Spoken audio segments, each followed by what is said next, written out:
우리가 세 번째로 만나는 교회는 버가모 교회입니다. 오늘과 또 다음 주까지 이어서 우리 버가모 교회에 관한 말씀을 보게 되겠습니다. 버가모는 서머나 북쪽으로 약 90km쯤 떨어져 있는 곳에 있습니다. 버가모를 찾는 여행객이라면 버가모에 얼마나 신전이 많은지, 얼마나 제단이 많은지 감탄할 것입니다. 평지 위로 300m쯤 솟은 언덕을 버가모 아크로폴리스가 빙 둘러싸고 있으며 정상 근처에는 제우스 제단이 있습니다. 제우스 제단은 유메네스 2세가 갈리아족을 무찌른 부친의 승리를 기념하여 세운 것입니다. 또한 이 제단에서 얼마 떨어지지 않은 곳에는 우아한 아테네 신전이 있었습니다. 버가모는 로마 시대의 도시들 중에서 발굴이 가장 잘 된 도시 중에 하나로 꼽힙니다. 10만 명을 수용했던 가파른 원형 극장도 있고요. 20만 권의 두루마리를 소장하였던 버가모 도서관도 있었습니다. 주전 200년경 이 지역은 버가모 왕국이었는데 아탈루스 왕이 로마 제국과 평화 조약을 맺고 우리는 완전히 로마 제국 아래에 있겠습니다 하고서 이 버가모 왕국은 평화를 유지하고 또 그 왕국도 유지했습니다. 그런데 이 아탈루스 왕의 손자인 아탈루스 3세가 후손이 없이 죽게 되면서 버가모 왕국은 자연스럽게 로마에 귀속되고 말았습니다. 버가모 교회에 말씀하시는 주님은 날카로운 양날 칼을 가지신 분입니다. 칼은 전쟁터에서 적을 무찌르는 무기입니다. 오늘 본문에서도 마지막에 이 칼로 적을 향해 찌르는 말씀을 하고 있죠. 또한 수술시에 몸을 예리하게 가르고 악성 종양을 제거하는 데 사용합니다. 주님께서 양날 칼을 가지고 계시다라고 하는 것은 버가모 교회에 주님께서 잘라버려야 할 것이 있다는 뜻입니다. 또한 그들 가운데는 사탄과 이교적 가르침과 거짓 지도자들이 있어서 그들을 물리쳐야 하는 그들의 대적이 있었다고 하는 것을 보여줍니다. 양날칼을 가지신 주님은 버가모 교회에 말씀하십니다. 내가 어디 사는 것을 내가 안다. 내가 어디 사는 것을 내가 안다. 자, 에베소 교회에는 뭐라고 말씀하셨어요? 내가 내 행위를 알고 있다. 지난주에 봤던 서머나 교회에는 내가 내 환난을 알고 있다. 그런데 오늘 버가모 교회는 내가 거하는 것이 어디인지 알고 있다는 것이에요. 그들의 환경을 말합니다. 자, 오늘 우리가 세 번째 교회인데요. 앞으로 7교회 볼 거예요. 근데 이 7교회 우리가 하는 동안 머리에 이렇게 담아 놓으시면 돼요. 맨 처음 에베소, 서머나, 버가모, 도아디라, 사대, 빌라델비아, 라오디게아. 아주 쉽게 외우는 방법이 있습니다. 애써 벌었더니 빌라밖에 못 샀네. 에버서도 사 빌라. 애써 벌었더니 샀어. 뭐를? 빌라. 네, 열심히 벌어서 빌라 샀다 생각하면 에버서도 사 빌라 7교회가 생각날 것 같습니다. 자, 하나님은 내가 있는 그곳을 알고 있다라고 말씀하시는 겁니다. 그래서 우리는 버가모 교회를 생각할 때는 그들이 처하였던 환경, 버가모 도시의 그 환경을 생각하는 것이 굉장히 중요합니다. 실제로 버가모는 너무도 많은 그러한 이교, 이방 신들이 있었기 때문에 그것이 버가모 성도들에게는 싸워야 할 그러한 상황이었습니다. 또한 그들 안에 또한 거짓 교사들이 있어서 역시 그 내적인 적과도 싸워야 했던 것이죠. 실제로 버가모에는 주전 29년에 세워진 아우구스투스 황제의 신전이 있었습니다. 이 아우구스투스 황제의 신전은 소아시아 지역, 이 터키 남부 지역에 세워진 최초의 황제 신전입니다. 살아있는 황제를 위해 지은 최초의 신전이 바로 버가모에 세워진 거지요. 그뿐만 아니라 트라이안 황제 신전도 있었습니다. 또한 여기는 제우스 신전도 있었고요. 신의 신이죠. 이 제우스는 최고의 신이었어요. 또한 주님은 이러한 버가모를 가리켜서 사탄의 왕좌가 있는 곳이라고 말씀하셨어요. 사탄의 왕좌, 최고의 높은 사탄, 만약에 이러한 다양한 이방 신들을 의미하는 것이라면 아마도 이 버가모 아크로폴리스, 바로 그 옆에 있었던 거대한 제우스 신제단을 의미하는 것일 가능성이 아주 큽니다. 바로 제우스 제단이 여기에 있었기 때문에 사탄의 왕좌가 있는 곳, 바로 버가모였습니다. 아니면 사탄의 왕자는 그 당시 우리가 계시록을 요한계시록 지금 계속 보았죠. 황제 아니면 진정한 사탄의 힘을 상징하는 것일 수도 있겠습니다. 이외에도 버가모에는 쾌락의 신, 포도주의 신인, 축제의 신 디오니소스 신전이 있었고, 아폴론의 아들로 건강과 약의 신인 아스클레피온 신전도 있었습니다. 아스클레피온은 구세주 또는 치유의 신으로 숭배되던 아주 가장 사람들이 좋아하였던 그러한 신입니다. 이 아스클레피온 신전은 그 당시 의료센터였어요. 타키투스와 크세노폰이라는 고대 역사가에 의하면 버가모는 이 아스클레피오 신전으로 인해서 모든 주변에 있는 소아시아 모든 지역의 중심, 의료 중심지가 되었고요. 이 아스클레피오 신을 그들에게 가장 최고의 치료의 신으로 알려져 있었다고 합니다. 따라서 여기에는 의료 학교도 있었고, 또한 이 아스클레피오 모든 것의 본부가 여기에 있었다고 합니다. 이처럼 버가모는 온갖 신들이 가득한 전시장과 같았습니다. 힘을 원합니까? 제우스 신전으로 가면 됐어요. 쾌락을 원합니까? 디오니소스 신전으로 가면 됐어요. 음식과 농사의 풍요를 원한다면 데메터 여신으로 찾아가면 됐어요. 아프다면 아스클레피온 신전으로 갔고요. 지혜가 필요하다면 아테나 여신의 신전으로 갔습니다. 황제의 통치와 평화를 원한다면 트라얀 황제 신전을 찾았습니다. 자, 이것이 주님이 잘 아셨던 버가모 교회 성도들이 살던 거주하던 곳의 환경입니다. 주님은 먼저 버가모 교회에 칭찬하셔요. 너는 내 이름을 굳게 붙잡고, 첫 번째, 또 내 신실한 정의는 안디바가 너희 곁 사탄이 살고 있는 그곳에 죽임을 당할 때도 나를 믿는 믿음을 저버리지 않았다. 이 두 가지로 칭찬하십니다. 내 이름을 굳게 붙잡았고 나를 믿는 믿음을 저버리지 않았다. 어떤 환경에서? 이처럼 온갖 신들이 가득한, 우상이 가득한 황제의 권력과 통치가 있는 이러한 곳에서 너희가 믿음을 지켰다고 칭찬하시는 겁니다. 이름과 믿음, 내 이름을 굳게 잡고 믿음을 저버리지 않았다. 이름은 무엇입니까? 그 존재를 의미합니다. 내 이름, 그러므로 버가모교회 성도들은 예수 그리스도의 이름을 잡았어요. 곧 예수 그리스도, 그분을 꼭 잡았다는 뜻입니다. 예수 그리스도가 어떠한 분인지, 예수 그리스도는 하나님이시며 인간이시며 진정한 구세주이시며 그들을 위해 죽으셨으나 부활하신 그리한 승리한 영광의 주님 되심을 그들이 꼭 잡았다는 것이에요.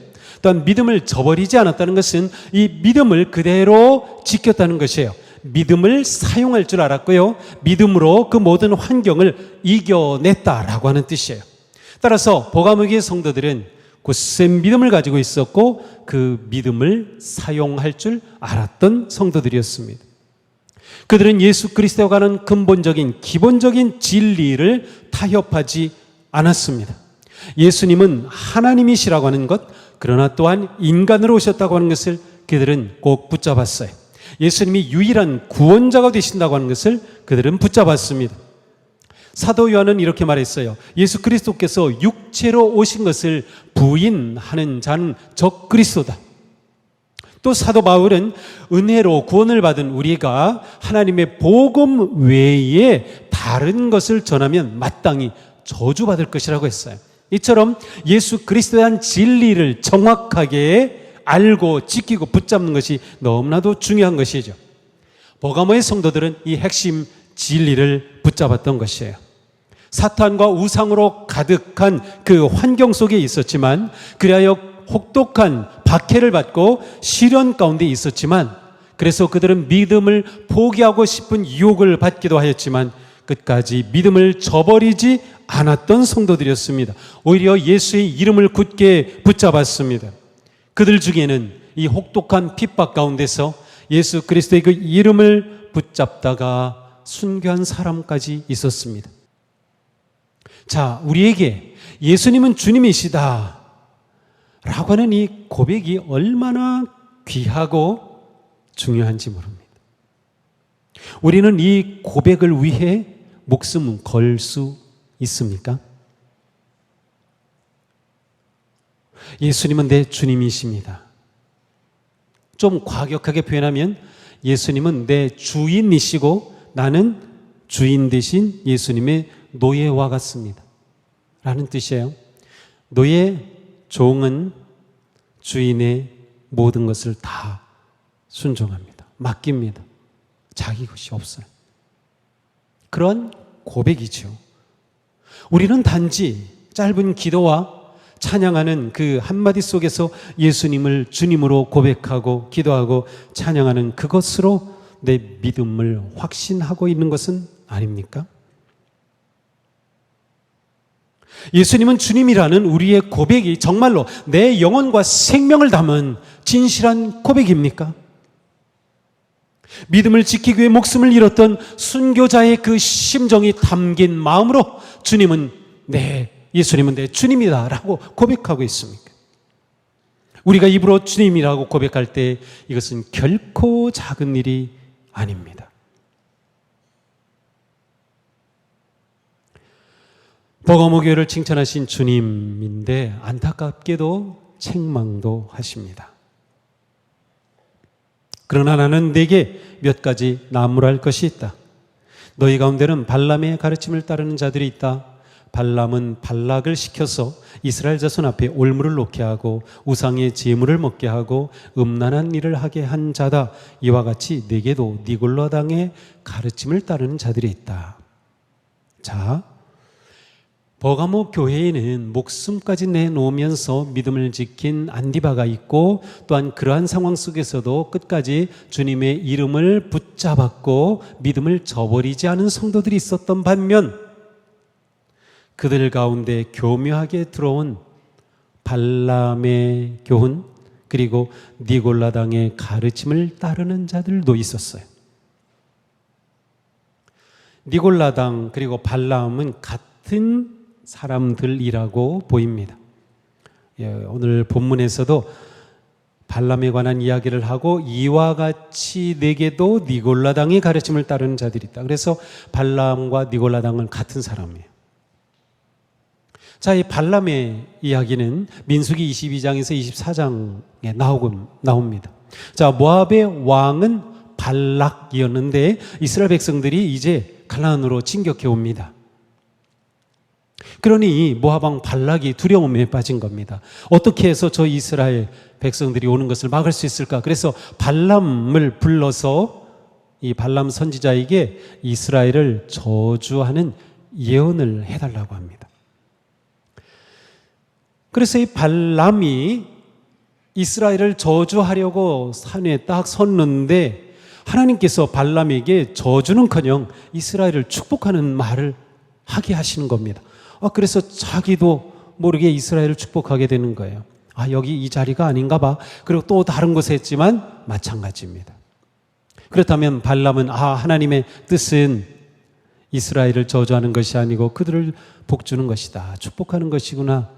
내가 이스라엘을 저주하려는 게 잘못됐구나 하고 돌아갔어야 되는데 발락 왕이 발람에게 거부할 수 없는 엄청난 재물을 줍니다. 그러자 발람이 발락에게 한 꾀를 내어 알려줍니다. 어떻게 하나님께서 이스라엘 백성들을 미워하게 하실까? 그 꾀가 무엇인가 하면 모압의 여인들을 이스라엘로 보내서 그 진영 가운데 남자들을 유혹하여 모압이 섬기는 이방신의 잔치에 초대하고 그리고 거기에서 이방신을 섬기는 자리에 같이 먹고 마시고 춤추게 하라는 것이에요. 발람은 알았어요. 이렇게 되면 하나님께서 진노하실 것이라는 것을. 이것이 바로 발람의 유혹이고 교훈입니다. 자, 버가모 교회는 이러한 발람과 곧 니골라당이 들어와서 그들을 거짓 길로 이끌었어요. 발람과 니골라당이 버가모 교회 안에 교묘하게 가르친 내용의 핵심은 도덕적 방종과 영지주의적 자유입니다. 이게 무슨 뜻인가 하면 영지주의라는 것은 영적인 지식을 말해요. 그래서 예수님을 믿을 때 하나님께서 영적인 지혜를 주시고 그래서 은혜를 주셔서 구원하시면 영적인 것은 너무나도 귀하고 그래서 구원받았기 때문에 몸, 육적인 것은 아무렇게나 해도 괜찮은 거예요. 영이 중요하고 육은 중요하지 않은 거예요. 다시 말하면 예수 그리스도는 하나님이시지만 인간은 아니신 거예요. 발람의 꾀처럼 이러한 논리를 가지고 방종에 빠지는 겁니다. 타락하는 것입니다. 우상의 재물을 먹는 것입니다. 왜? 내가 영적으로 구원받았으니까 내 육이 뭘 하든 상관없어. 뭘 먹든 상관없어. 내 몸이 어떠한 방종에 빠지고 타락하든 어떤 부도덕한 일을 하든 아무 상관이 없지라는 가르침입니다. 이것이 버가모 교회에 들어왔고요. 버가모 교회 성도들 가운데 그것을 따르는 자들이 일부 생겼던 것이죠. 우상의 재물 좀 먹어도 괜찮아. 좀 부도덕하면 어때? 우리는 영적으로 자유하잖아. 뭐 이것이죠. 이방신과 풍습에 어울리고 타락하고 방종하고 도덕적으로 그렇게 무너진 사람들이었어요. 그러면서 그것을 정당화했던 사람들. 주님은 교회가 진리를 왜곡하고 벗어나 세상의 우상과 타협하고 부정하고 음란한 미래에 빠지는 것을 몹시 미워하십니다. 재물의 우상, 힘의 우상, 인기의 우상, 명예의 우상, 육체의 우상, 이것이 우리가 사는 이 세상을 뒤흔들고 있습니다. 주님은 우리가 살고 있는 이 환경을 알고 계셔요. 알고 계시는 주님은 우리에게 버가모 교회 주신 말씀을 통해서 말씀하시는 겁니다. 너희가 이런 환경이 있다는 것을 안다. 하지만 너희가 주님의 이름을 끝까지 붙잡고 너희 믿음을 저버리면 안 된다라고 말씀하시는 거예요.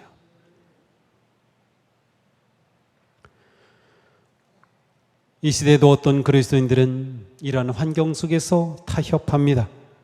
진리를 왜곡합니다. 우리도 자칫하다가 자신을 이 세상의 틀에 끼워 맞추게 됩니다. 자기 멋대로 편리한 대로 복음을 변질시키기 쉽습니다.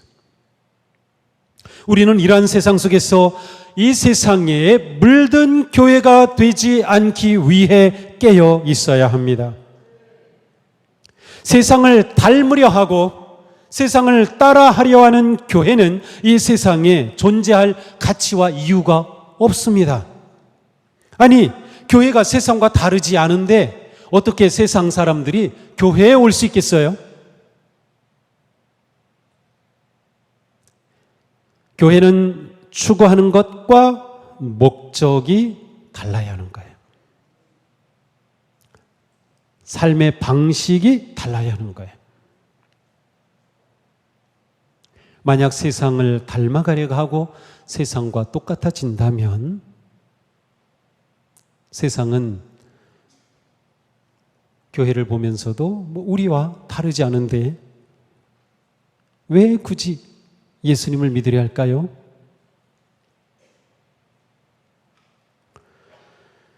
교회가 세상과 다르지 않으면서 우리가 어떻게 복음을 전하겠습니까?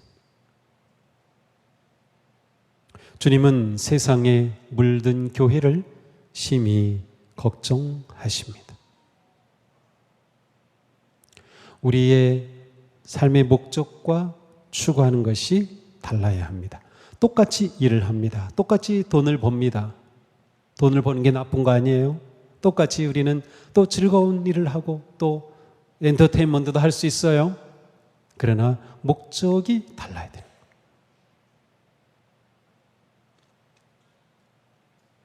우리에게 예수 그리스도 그 십자가 그 놀라운 구원의 칼라가 분명해야 하는 것이죠. 우리는 버가모 교회와 같은 위기에 처해 있습니다.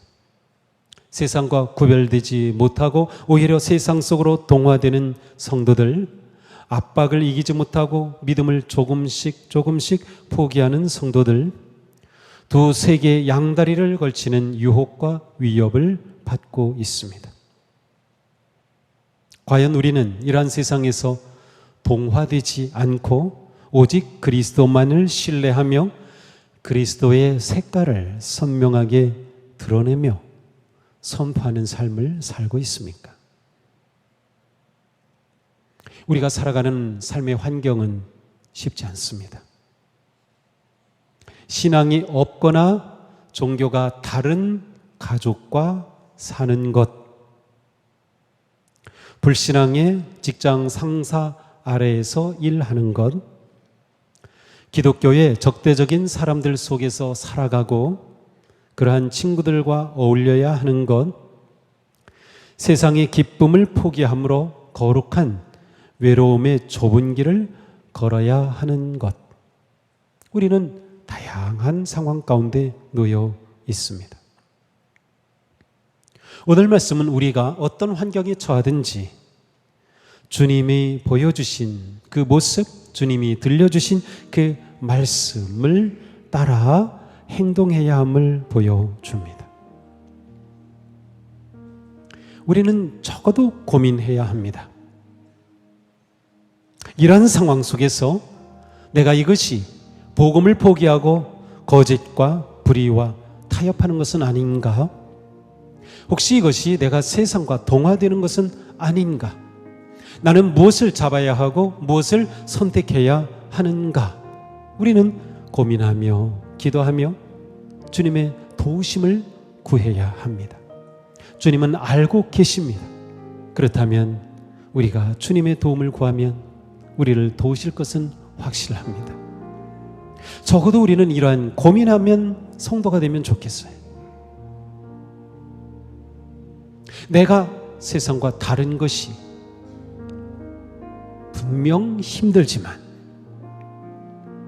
그러나 그것은 내가 놓지 말아야 할 그리스도의 이름이고 믿음인 것을 확신해야 하는 것이죠. 주님은 우리가 어떤 환경에서라도 진리로 거짓을 이기기를 원하십니다. 사랑으로 세상을 이기고 사랑으로 미움을 이기기를 원하십니다. 우리의 방식과 우리의 추구하는 것은 세상에서 너무도 약하게 보일 수도 있고 무가치하게 보일지도 모릅니다. 어리석게 보일지도 모릅니다. 그러나 우리에게 부활의 주, 능력의 주 예수 그리스도, 그분이 내 인생의 주님이라면 우리는 주님 편을 선택할 겁니다. 우리의 삶 속에 그리스도인의 선명한 색깔이 바래지 않기를 바랍니다. 어떤 상황에서도 흔들림 없이 복음의 빛을 비추며 진리의 길을 걸으며 소금의 맛을 지니고 믿음의 순례길을 완주하는 복된 승리의 성도들, 복된 승리의 교회가 될 수 있기를 주님의 이름으로 축복합니다.